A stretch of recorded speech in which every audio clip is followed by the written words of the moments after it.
আসসালামু আলাইকুম। 11 দিয়ে যেকোনো সংখ্যাকে গুণ করা শিখবো।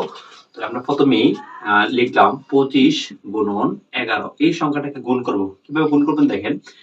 এই 11 বাদে এই সংখ্যাটা কত আছে? 25। তাহলে লাস্ট সংখ্যাটা কত? 5। এটা বসায় দিবেন।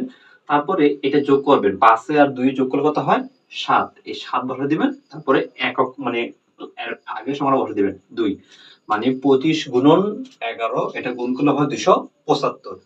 আমরা যদি দুই সংখ্যা না গুণ করি, তিন সংখ্যা গুণ করি, মনে করেন 25 3 গুণ হচ্ছে 11। তাহলে এই গুণটা কিভাবে করবেন? আপনি প্রথমে লাস্ট সংখ্যাটা বসায় দিবেন, তার মানে 3। তারপরে এটা যোগ করবেন, 5 এ আর 3 এ কত হয়?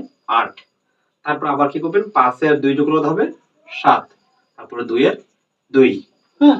এবার আপনি যদি 3 সংখ্যা না করে 4 সংখ্যা যোগ করেন, 5 3 4, মনে করেন 4 সংখ্যা গুণ হচ্ছে 11। লাস্ট সংখ্যা কত? 4 ঠিকই থাকবে। তারপরে 5 আর 3 কত? 7। তারপরে 5 আর 3 কত? 8। তারপরে 5 এর 2 কত? 7। 2 এর 2। 5 সংখ্যা দিয়ে 11 গুণ করলে গুণফলটা কত হবে? আপনারা এই টেকনিক অবশ্য উত্তরটা কমেন্টে জানিয়ে যাবেন।